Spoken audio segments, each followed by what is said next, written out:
오늘 2024년 12월 27일입니다. 금요기도회 마태복음 28장 11절에서 20절까지의 말씀으로 우리의 사명이라는 제목으로 잠시 은혜를 나누겠습니다. 예수님 이제 부활하셨습니다. 안식 후 첫날에 부활하셨습니다. 그리고 막달라 마리아와 다른 마리아가 그 예수님의 무덤을 보러 왔습니다.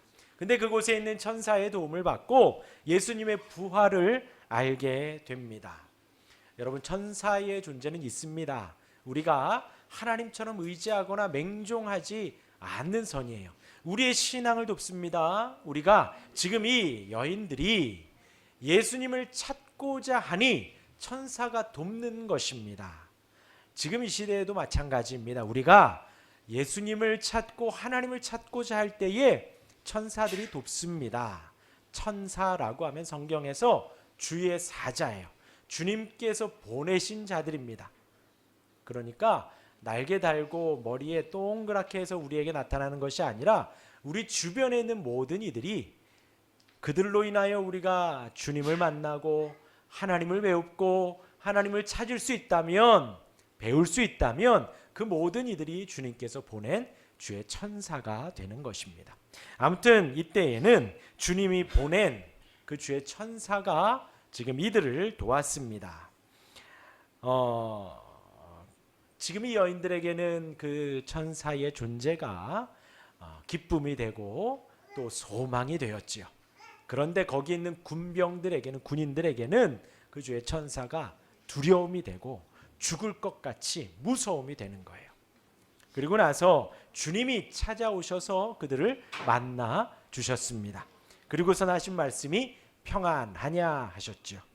우리는 예수님을 찾습니다. 우리는 예수님을 평생 찾습니다. 그러나 만나 주시는 분은 주님이세요. 예수께서 그들을 만나 주신 것입니다. 예수께서 우리를 만나 주셔야 우리가 만날 수가 있는 것입니다. 그렇게 만나 주시고 주님 우리에게 평안을 주십니다. 주님이 주시는 평안 우리 안에 가득하기를 바랍니다. 주님 주시는 평안이 여러분들에게 가득하기를 바랍니다.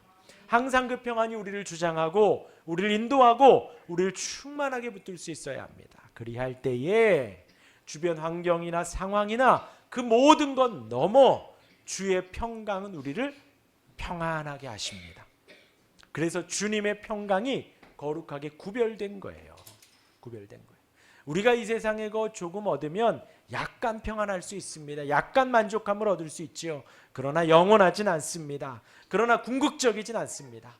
그러나 주님께서 주신 평안은 궁극적이고 영원합니다. 그 평안 안에 거하시길 바랍니다. 이어서 오늘 11절부터 20절까지의 말씀은 크게 두 단락으로 나뉩니다. 하나는 그 경비병들의 모습, 대제사장들과 장로들의 모습이 이제 첫째 단락으로 나오고요. 그리고 두 번째로 예수님 부활하셔서 제자들에게 나타나셔서 우리 다 아는 명령을 하십니다. 주님 승천하시며 대위임 명령을 제자들에게 하시는 장면입니다. 먼저 이제 첫 번째 단락에 예수님의 부활이 그 여인들에게 소망이 되고 기쁨이 되었습니다. 그리고 빨리 전해야 하는 믿음이 되고 신앙이 되었지요. 그러나 반대로 이 경비병들에게는 이것이 자기가 돈 주고 파는 정보밖에는 되지 않은 거예요. 단순히 예수님이 부활하셨다라는 그 사실 안에 지금 이들은 돈벌이만 생각하고 어떻게 하든지 속이려고만 하는 것이지요. 군인들에게 대제사장들과 장로들이 돈을 주어서 부활했다고 하지 말아라. 제자들이 훔쳐갔다고 해라. 그것이 너희들의 사명이고, 지금 이들은 작전 실패한 거예요. 예수님의 무덤을 지키며 예수님의 시체가 도난당하지 않도록 지켜야 되는데 지금 무덤 안에 시체가 있나요? 없나요? 없습니다. 이들은 작전 실패를 한 거예요. 경비 실패를 한 거예요. 이들은 혼나야 되고 이들은 이제 징계를 받아야 됩니다. 그러나 대제사장들과 장로들이 돈을 주면서 너희들 함구하고 있으면 그 징계에서도 용서해 주겠다 하는 거예요. 근데 이제 중요한 것은요, 예수님이 부활하셨다라는 거죠. 예수님이 부활하셔서 지금 그 무덤 안에 계셔요? 안 계셔요? 안 계십니다. 안 계시다는 거예요. 그리고 제자들은 밤새 그 무덤에 오지 않았어요. 새벽에 온 여인들이 전부입니다. 경비병들은 거기를 굳건히 지키고 있었습니다. 그런데 천사가 와서 돌을 옮겨 놓은 것이고 그 안에 예수님 부활하셔서 그 무덤을 나온 것이지요. 그 모든 것 가운데 천사가 오고 지진이 일어나니 거기에 있던 경비병들이 다 혼비백산 기절한 겁니다. 죽은 것 같이 누워 가만히 있을 수밖에 없었던 거예요. 아까 말했지요. 주님을 알려주는 천사가 그 막달라 마리아와 그 제자들에게는 기쁨과 평안이 되지만 그 경비병들에게는 두려움이 되고 죽을 것 같은 소식이 된 거예요. 그리고 예수님이 부활하셨습니다. 지금 무덤 안에는 예수님이 없습니다. 있는 그 사실 그대로를 대제사장들과 장로들에게 알리니 그들이 돈을 많이 주고 그들을 매수하여서 제자들이 와서 훔쳐갔다고 해라. 그리고 작전 실패에 대해서는 내가 다 묻어주마 하고 그들을 보내는 거예요. 여러분 잘 생각해 보십시오. 지금 무덤은 비어 있습니다. 분명히 부활한 거예요.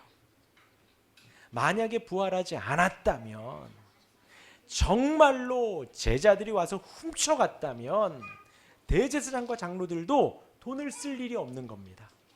그리고 거기 있는 경비병들을 징계하고 그들을 감옥에 가두면 되는 거예요. 정말로 제자들이 와서 데리고 갔다라고. 그런데 그러지 않았다는 거죠. 밤새 그 무덤에 온 사람은 아무도 없고 그 무덤은 주의 천사로 말미암아 열리고 지진으로 말미암아 열리고 예수님은 부활하셔서 나갔기 때문에 지금 그들은 많은 돈을 쓰고 거짓말을 해야 하고 속여야 하고 그들의 입을 막아야 하는 것입니다. 징계도 우리들이 다 막아주마. 너희들은 그냥 거짓말만 하면 된다는 거예요. 그러니까 중요한 것은요, 정말로 부활하셨다는 거죠. 우리 예수님 부활하셨습니다. 죽음에서 이기셨습니다. 그리고서는 예수님이 이제 두 번째 단락으로 제자들에게로 갑니다. 11제자, 이제 12제자였다가 가룟 유다가 이제 스스로 목숨을 끊었지요. 그래서 지금 11제자가 되었습니다. 거기에서 예수님 지시하신 산에 이르러서 예수님을 뵙습니다. 우리 17절 같이 한번 읽어볼까요? 17절입니다. 시작.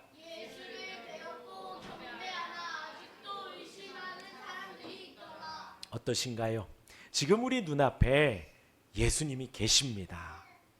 분명히 얼마 전에 돌아가셨어요. 머리에는 가시면류관의 흉터가 있고요. 손과 발에는 대못 자국이 있습니다.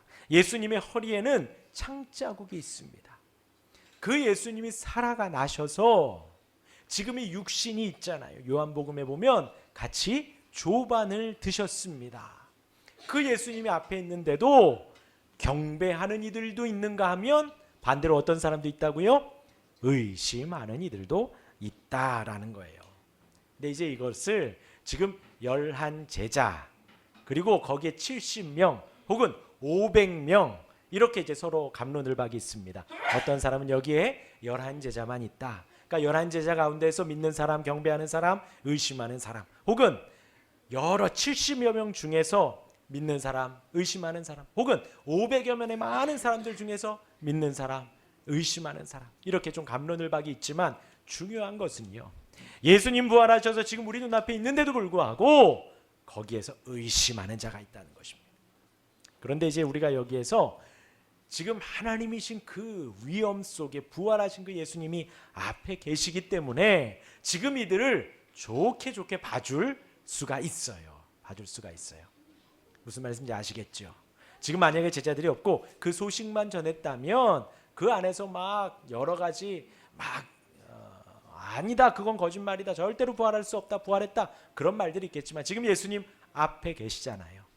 그러하니 우리가 지금 이 제자들을 좀 긍정적으로 생각했을 때에 여기에서 의심하다라는 단어는요, 단순히 믿지 않는다, 예수님을 거부한다, 거절한다 그런 부정적인 의미가 아니라 긍정적으로 봐서 지금 보세요. 요 며칠 새에 큰 일들이 있었잖아요.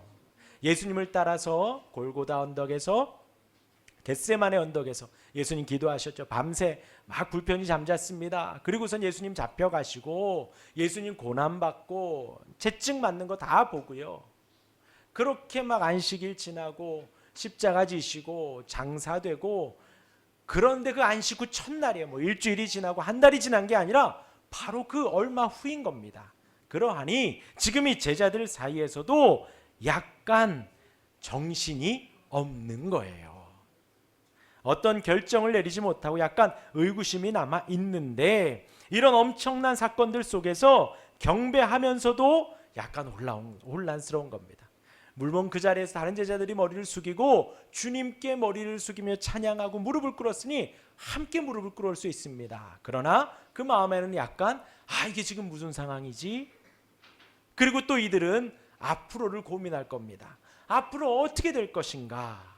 무슨 일이 있을 것인가? 예수님 다시 살아나셨으니 11 제자들과 함께 다시 사역을 하실 것인가? 아니면 로마의 왕 황제 앞으로 갈 것인가? 승천하시나? 아니면 다시 사라지시나? 여러 가지 고민 속에서의 긍정적인 의구심이다 라는 것이 많은 학자들의 의견이에요. 긍정적으로 봐서. 하지만 중요한 것은요, 거기 있는 모든 이들이 다 감사와 기쁨으로 경배하지는 않았다는 것입니다. 않았다는 거예요. 그리고 예수님 말씀하십니다. 우리 18절 함께 읽겠습니다. 시작. 예수께서 나와 말씀하여 이르시되 하늘과 땅의 모든 권세를 내게 주셨으니, 우리 예수님 하늘과 땅의 모든 권세를 가지셨습니다. 부활하셨어요. 하늘과 땅의 모든 권세를 우리 예수님 가지셨습니다. 지금 이 예수님과 저와 여러분들이 믿는 예수님이 다르지 않습니다. 우리가 믿는 예수님이 지금 이 예수님이에요. 하늘과 땅의 온 우주에 권세를 가지신 분이 우리가 믿는, 그렇죠. 제가 지금 할렐루야 한 거예요. 그 예수님인 거예요. 온 우주에, 온 세상에 그 모든 권세를 가지신 분입니다. 다른 표현으로요, 우주적 권세예요. 우주적 권세. 우리가 지금 아까 밤에 걸으면서 저 하늘에 가장 밝은 별이 떠 있어요. 이렇게 아파트 여기서 이렇게 걸어가면요, 저 푸르지오 아파트 위로 한 뼘 위에 보면 아주 밝은 별 하나가 떠 있습니다. 그게 북극성일까요? 금성일까요? 아니면 위성일까요? 확인할 길 없지만 저희들끼리 막 이거네 저거네 막 그랬습니다. 가장 밝은 별이 떠 있어요. 그렇죠? 그 우주에까지 하나님 예수님의 권세가 다 미치는 거예요. 단순히 우리가 이 세상을 살아가는 대통령, 미국 대통령, 지금 이 세상을 다스리는 그냥 이 정도뿐만이 아니라 저 하늘의 별까지, 우주까지, 저 하늘에 혹은 저 밑에 심해의 그 아래까지, 가장 땅 깊은 곳까지 우리 주님의 권세가 미치지 않는 곳이 하나도 없습니다. 우리가 믿는 예수님의 힘이, 예수님 이름의 권능이 하늘과 땅의 온 곳에 다 미치는 거예요. 빌립보서 2장 9절에서 11절 말씀에 이러므로 하나님이 그를 지극히 높여 모든 이름 위에 뛰어난 이름을 주사 하늘에 있는 자들과 땅에 있는 자들과 땅 아래 있는 자들로 모든 무릎을 예수의 이름에 꿇게 하시고 모든 입으로 예수 그리스도를 주라 시인하여 하나님 아버지께 영광을 돌리게 하였느니라. 그러하기에 우리가 경배하고 따르기에 충분합니다. 우리가 믿는 예수님 우주적 권세를 가지신 분이에요. 지금 그것을 제자들에게 선포하는 거예요. 하늘과 땅의 모든 권세를 내게 주셨으니. 이어서 우리 19절 읽겠습니다. 19절 시작. 그러므로 너희는 가서 모든 민족을 제자로 삼아 아버지와 아들과 성령의 이름으로 세례를 베풀고. 그러므로요. 그러므로 우리가 할 일이 무엇이냐? 오늘 제목과 같이 우리의 사명이, 우리의 사역이 무엇일까요? 모든 민족으로 제자를 삼는 것입니다. 우리는 가서 모든 민족을 제자를 삼는 거예요.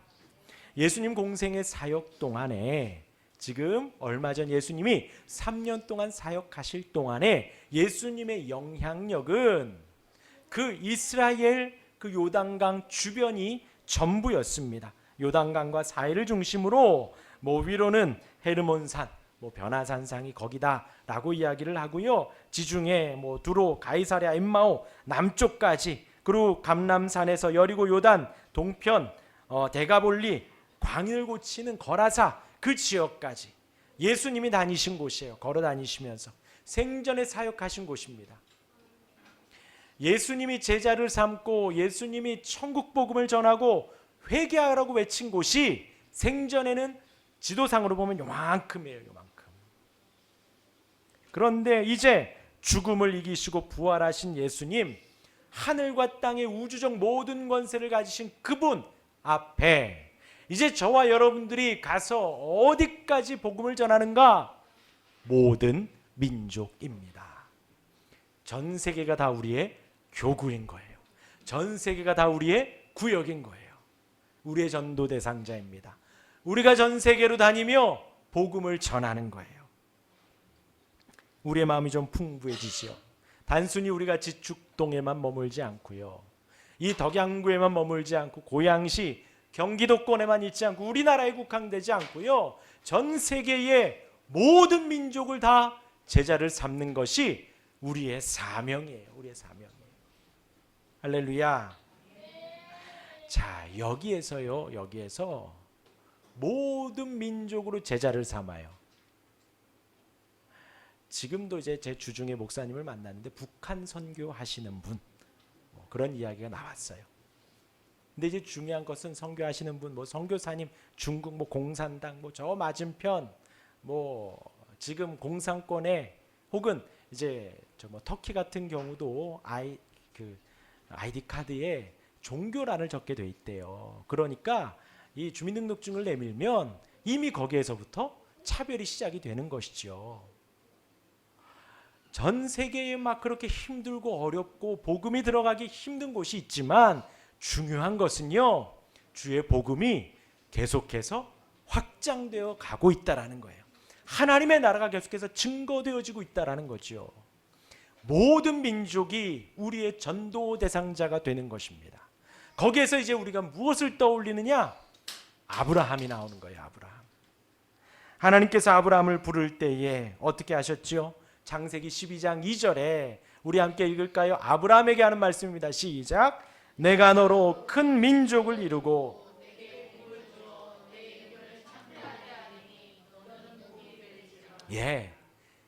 민족을 이루고 복을 주고 이름을 창대하게 한, 옛날 성경으로는 복의 근원이라 그러죠. 복의 근원. 그리고 15장 5절입니다. 시작. 그를 이끌고 밖으로 나가 가라사대 하늘을 우러러 무뼈를 셀 수 있나 보라. 또 그에게 이르시되 그와 같으리라. 보세요. 지금 저때 이삭이 태어났을까요? 아닙니다. 이삭 아직 안 태어났을 때예요.